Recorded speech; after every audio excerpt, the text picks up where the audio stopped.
L-eks sindku nazzjonalista Michael Fenekadami żvija lill-Kunsill Lokali ta' Birkirkara. Dan meta diversi drabi sostna li l-Kunsill kellu jingħata 30,000 euro biex iħallas lill-Gvern ċentrali għal xogħlijiet marbuta mar-restawr tal-akwadott. Fil-verità l-Kunsill għandu jingħata biss madwar 10,000 euro. L-aġir ta' Fenekadami wassal sabiex il-kont pendenti jitla għal aktar minn 41,000 euro minħabba li maxxijiet. Jirriżulta li l-Kunsill kien daħal fi ftehim mal-kumpanija Green MT biex din tal-aħħar tħallas il-kont ta' 30,000 euro. Dan propju mill-flus li l-Green MT kellha tħallas lill-Kunsill tal-iskart żejjed li jinġabar fil-lokalità ta' Birkirkara. Għalkemm il-ftehim kien jisħaq li l-flus għandhom imorru dirett tant il-Ministeru tal-Infrastruttura u Riżorsi, Michael Fenekadami kien jitlob biex il-ħlas isir lill-Kunsill Lokali. Konferma dan il-kap eżekuttiv tal-Green MT Joe Attard.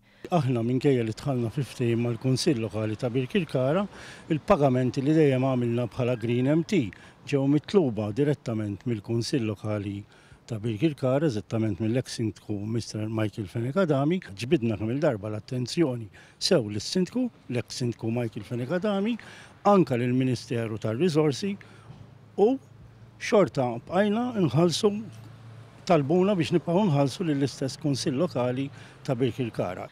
Minkejja dan kollu Michael Fenekadami baqa' jiżvija lill-Kunsill billi jsostni li l-Kunsill ma kienx jirċievi l-flus dovuti lill-Gvern u li kienet il-kumpanija Green MT responsabbli minn dan il-ħlas. Dan kontrarju għal dak li qal il-kap eżekuttiv tal-Green MT Joe Attard. Waqt il-laqgħa tkellem ukoll l-accountant tal-Kunsill li spjega kif Fenekadami kien jinsisti miegħu biex ineħħi dan il-kont minn fuq il-kotba tal-Kunsill. Iffaċċjat b'dan kollu, Michael Fenekadami der mifxula l-aħħar u beda jaħrab minn kull mistoqsija impoġġija lilu mis-sindku preżenti Joanne de Bonogrek.